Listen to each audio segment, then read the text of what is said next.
Philadelphia Eagles of young head coach Dick Vermeil bested the New York Giants in the most amazing of circumstances just off exit 16W of the Jersey Turnpike.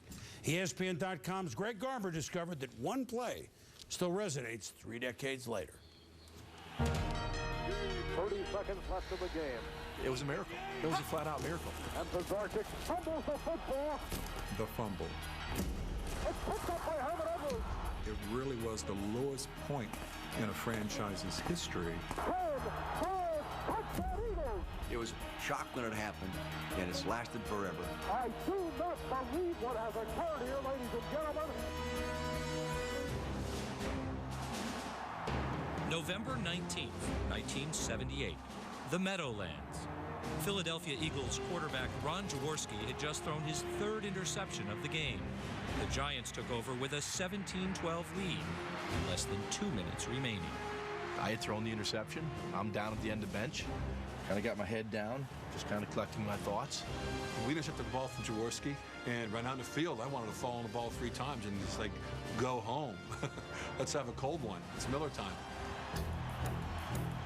On first down, Giants quarterback Joe Pisarcik, with no direction from the sideline, knelt down 3 yards behind the line of scrimmage. But the Eagles and linebacker Frank LeMaster were blitzing anyway. Frank LeMaster played till the whistle. Frank came in, took a shot. You know, the Giants guys got all ticked off in there. Hey, you know, they got all fired up. There's a little pushing and shoving in the backfield. Some of the players, hey, let's run another play so we can get Frank. And, you know, we want to get a shot on Frank. On second down, Pisarcik got a play call from Giants offensive coordinator Bob Gibson. Pro up 65. An off-tackle run for fullback Larry Zonka. I'm like, running play, and everybody in the huddle's kind of going, Joe, just fall on the ball. Joe, you know, what are you doing here? Just fall on the ball. The week or 2 prior to that, he sent in a couple plays and I audibled one. And at that point, I got a little somewhat reprimanded, I will say, for changing that play. Despite pleas from his teammates to change the play, Pisarcik gave the ball to Zonka, who gained 11 yards.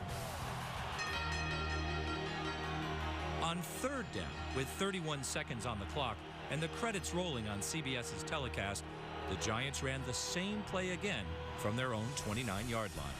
The snap came up a little bit off to the right. The ball hit on my forearm area. When the ball was hiked, I saw it being bobbled from Joe right away. So in trying to turning, heading off to Larry, the ball ends up, he's there a little bit quick. Then the fumble hit the ball right on his hip a little bit, from what I remember. And Pizarnik fumbles the football.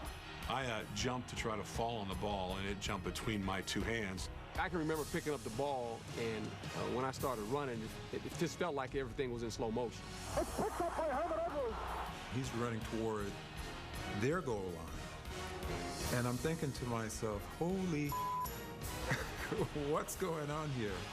It took a good bounce.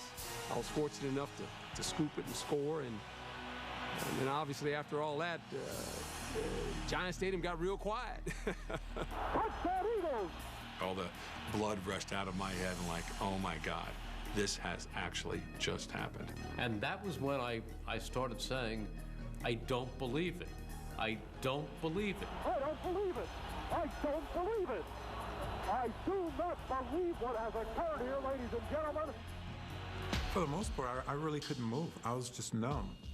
And I sat on the bench for about 10, 15 minutes. This was probably the worst I ever felt being a football player.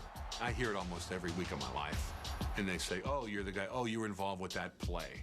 You were the guy who fumbled the ball. I'm ready to take any responsibility that goes with it. But the play should never have been called, obviously.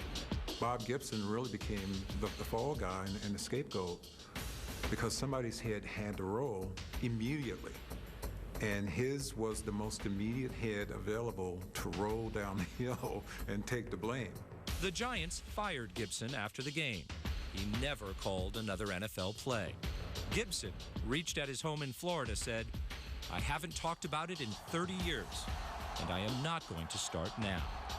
Football in general learned a very valuable lesson.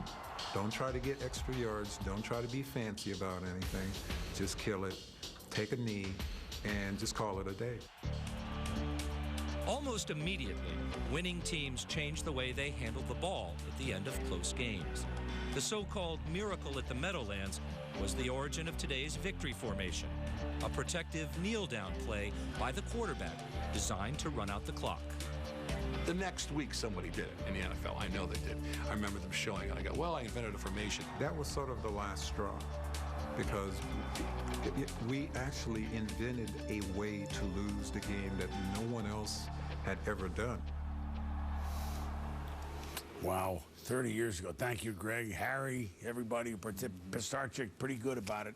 Instead of going 8-8 that season, the Eagles finished 9-7. They made the playoffs. Before the 1980 season, a couple years later, Patterson Plank Joe Pisarcik was traded oddly to Philadelphia, where he served as Jaws' backup when the Eagles made it to their first Super Bowl that season. Today, Pisarcik and Jaws remain great friends, play golf together regularly. No miracle to find Jaws, of course, on the golf course. Back to the Meadowlands we go for the Giants at home against the Baltimore Ravens, 20-30.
Look at them Libertoras.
To the outside. Chris Hines, kick.